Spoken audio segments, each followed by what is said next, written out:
Liberation greetings to all and sundry, my people of southern Cameroons, my people of Ambazonia. My name is John Akuro, and today is Sunday, January 23, 2022.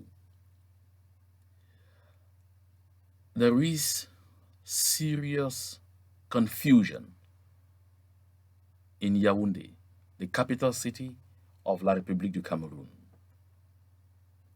There is panic and there is fear.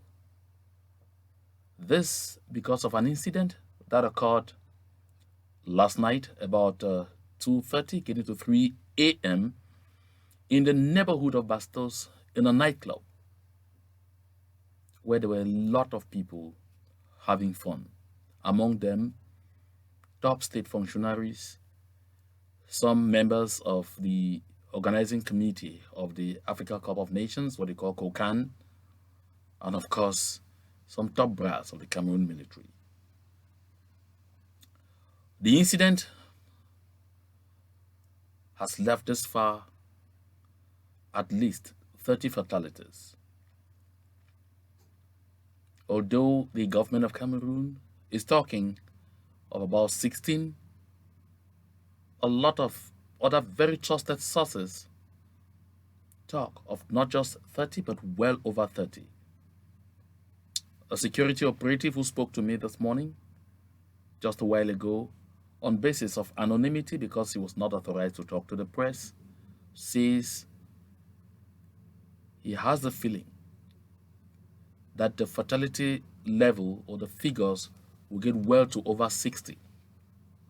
Indicated that the Cameroon government is at this point trying to spread the casualties around all over the place so that it will not be easy for anyone to keep good count. Sometimes you may ask yourself why that government keeps wanting always to operate in a make-believe environment, to shy away from the reality and always to downplay situations like this one. My people, you should understand that what is happening in Yaounde or what has happened in Yaounde today was not unexpected. And the reason is simple. In the few days leading to the official start of the Africa Cup of Nations, we heard a lot of voices rise to say it did not make sense to host that competition in Cameroon at a time where the people think that members of the opposition are being so poorly treated and that they have a lot of political prisoners in dungeons all over the place with no crime committed. In some cases, the people's crimes were simply that they had the intention to go out and protest against the standard of living, to protest the situation in the country, to protest the direction that the country is taking, or to call for an end to the ongoing genocidal war in the southern Cameroons in Ambazonia. As a result, the people felt it would be erroneous and even an insult for the African sporting community under the aegis of the Confederation of African Football and the FIFA to come to be organizing something that would be like a feast in a situation where people are totally disenchanted. Therefore, there were a lot of quarters that did not like what was happening, and they were always going to express their anger one way or the other. We know that on the eve of the start of this AFCON, that is January 8th, politician, member of parliament Jean-Michel Nincho, in the economic capital of that country, in Douala, had planned to organize a peaceful demonstration to show to the rest of the world and to CAF officials that it will not be pleasant to come hosting a feast at a time where they had thousands of people detained in dungeons all over the place for simply seeking to express their rights. Of course, that demonstration was eventually suppressed. We also know that there are a lot of other interest groups based both at home in La République du Cameroun and abroad, specifically the BAS, that voiced its opposition to the organization of this tournament and vowed that they were not going to take this kind of move by CAF and the rest of Africa coming to celebrate their misery kindly. We heard Mr. Usman May say very plainly that the Northerners will not sit and watch a situation where they use all kinds of techniques to swindle power and transform the country into a monarchy where power will live from Mr. Paul Biya to his son. And he said the North was getting prepared to express itself. So therefore, there are too many interest groups that would want to keep Mr. Paul Biya's guests in Yaounde uncomfortable. And then to imagine that this incident is happening in Bastos. Bastos is one of the most prized neighborhoods in the capital city, Yaounde. One of the most expensive, one of the most protected, of course, one of the richest neighborhoods. In the Bastos neighborhood, you have at least 3 quarters of members or of heads of diplomatic missions living there. A good lot of them even have their offices located there too. International civil servants serving international organizations, a good lot of them are based in Bastos. Most of the business moguls of that country are based in Bastos when they indeed live in Yaounde. Of course, not forgetting members of government and other senior state functionaries who live in Bastos. This specific nightclub that we're talking about is a nightclub that is frequented by a lot of these people in these classes I have mentioned. It was therefore only going to be a place that would attract people who wanted to show that they are not happy. My people of the Southern Cameroons, fellow citizens of the world, I have stumbled on a press release issued by the government of La République du Cameroun this morning. In this press release, the government of La République du Cameroun gives the impression that what happened there was a natural incident.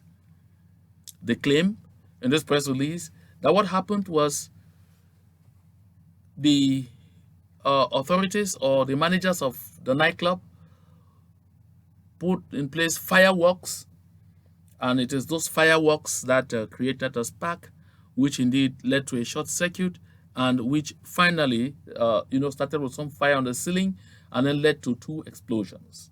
Very powerful explosions, as they said, and they said these explosions were of gas bottles in the place. Listen,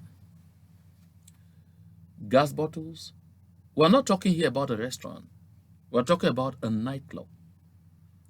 And you talk of fireworks. Fireworks have been used in that nightclub every day from the day it was created. Fireworks are used in nightclubs all over the world. And talking about security measures taken to ensure that you don't have something like a short circuit in that place. Of course, this is in Bastos we're talking about here. And that nightclub will rank among some of the best constructed nightclubs in the world. It is indeed the best in all of Central Africa. It even defeats some of the most beautiful nightclubs in Nigeria, Ghana, Accra, yes. And like I said, it will compete favorably with other nightclubs constructed in the West. So everything inside that particular structure was minutiously done, and nothing was ever left to chance on account of the kind of visitors that get in there. In case you don't know, not any kind of Tom, Dick, or Harry can visit that nightclub on account of the cost. Yet we know that at least 49% of the people of La République du Cameroun live below the poverty line, live on less than $1 a day. This $1 means about 560 francs CFA. But of course, we know that a good lot of them can't even manage that 500 CFA franc. But the cheapest drink in that nightclub will cost 5,000 CFA francs or more. Therefore, this is not a place where half measures are taken. Another version that came up earlier indicates that the incident occurred when someone popped a bottle of champagne, and he popped it so hard that the crown went up, struck the ceiling of the nightclub, caused a short circuit that set the ceiling on fire, and fire started from that ceiling, and then eventually created a short circuit and then gas bottles. But a security operative who was among the first people to get to the place told me that there were 3 massive explosions. 3. And he said, John, don't listen to what they are saying. They all know that all the stories they are saying are not true. They all know we're involved here in a cover-up. It is worse than you can think. So, my people, we all know that when these things happen, they will start making claims here and there. As early as 6:30 or slightly before, Paul Atanganji, alias Voices in the Bushes, led a delegation of almost the entire Cameroon government to that place. Was it simply because of an incident involving fireworks that would get government ministers out of their beds that early at the high instruction of the head of state? I was a journalist at CRTV when an accident occurred around on the road between Yaounde and Obala. And the call of the Minister of Transport then to come to the scene. I was a reporter. We got there about 4:30 to 5 a.m. This man came alone. This accident involved over 40 deaths. He came alone. And when he came on an interview, he told us, moi, j'étais en boîte de nuit, en train de m'amuser. Et Paul Biya m'a appelé, il m'a dit de descendre ici, qu'il y a un incident. Bon, ben, je vois quelques 40 zozos sont morts. La vie va quand même continuer. That was an interview he was granting to us. Of course, this tape didn't get played because like Professor Gervais Mendoza decided to watch it, listen to it, and collected it and said, you will not use it. Of course, eventually, this minister, who himself is late, was fired. But it's to tell you the level to which they don't care about people. But to find them out, a huge delegation like that, it tells you there is more to this than meets the eye. Listen, at the moment I'm talking, the Minister of State, Secretary General at the Presidency of the Republic, Ferdinand Gongo, has already held 2 serious security meetings, and there is a 3rd one billed for later this day. Is it still just about fireworks? There was a serious meeting at the Ministry of Territorial Administration today, Sunday.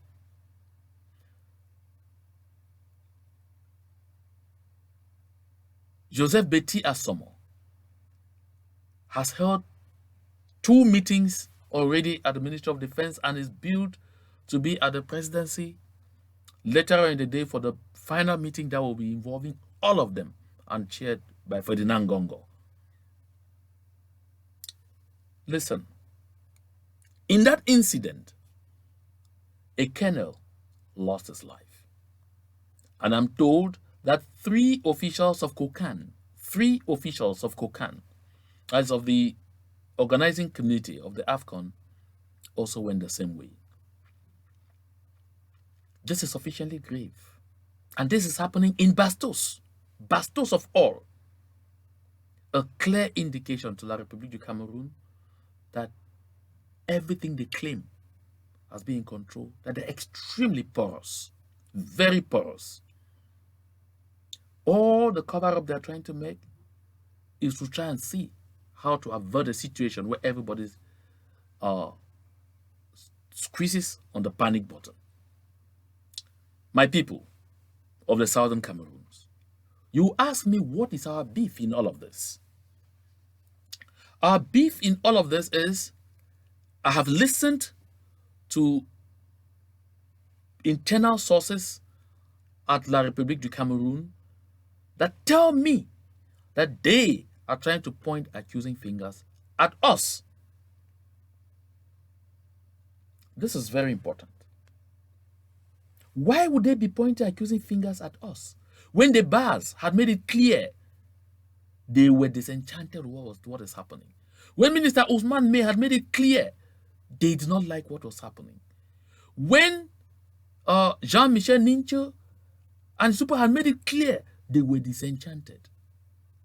The people of the southern Cameroons of Ambazonia are a peace-loving people who have continued to tell the world that all we want is for La République du Cameroun to pull out of our territory and allow us to take control of our affairs as a sovereign country in total peace and serenity.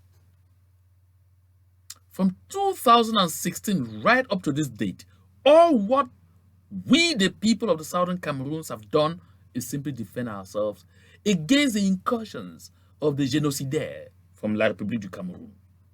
That is all we have been doing, defend ourselves. Struggling to stay alive, struggling to tell the rest of the world that we are humans. It is unfair that you stay aloof when we are seriously pained by a situation created by the international system. So, my people,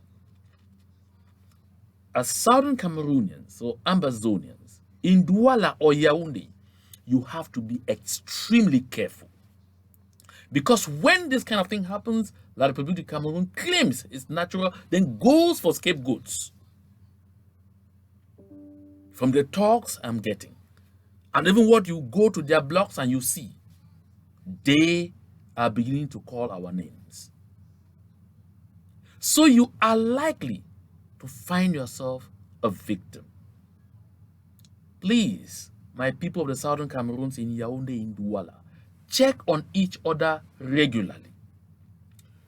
If the environment where you live looks slightly insecure for you, I would advise you consider leaving. If the entire place starts seeming very uncomfortable, I would recommend you consider going back home. And listen, don't move alone. Watch your tongue.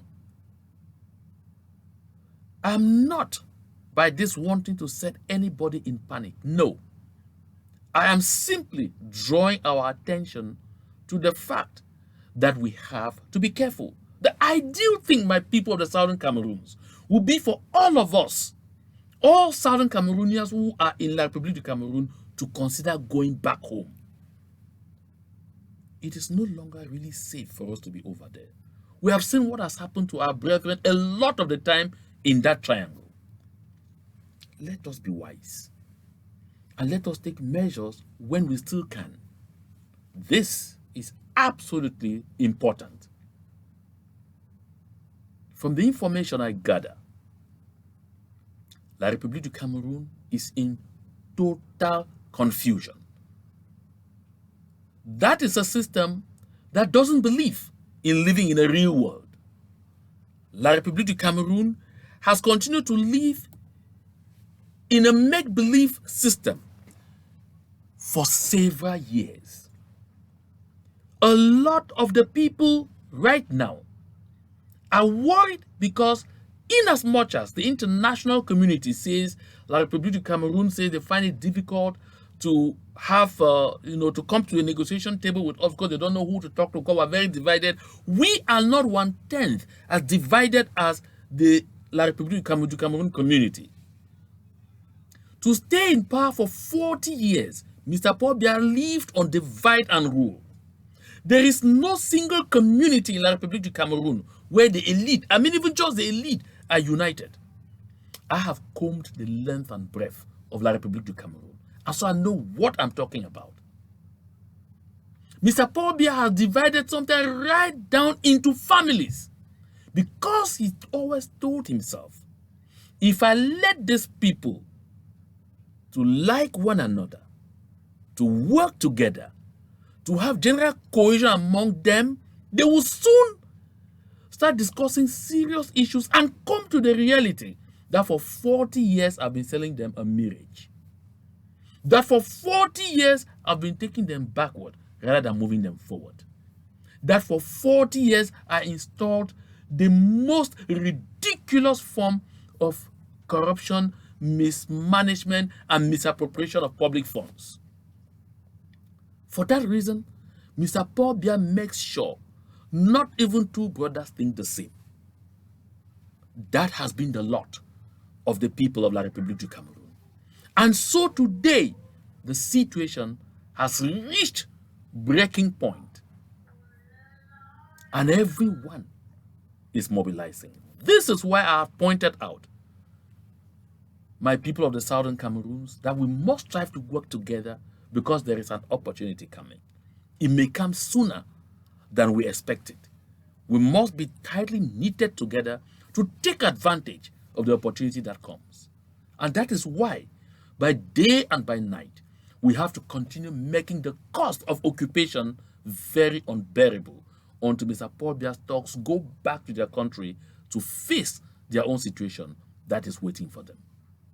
The purpose of this communication was to urge our people of the southern Cameroons in cities and towns and villages of La République du Cameroun to watch their backs.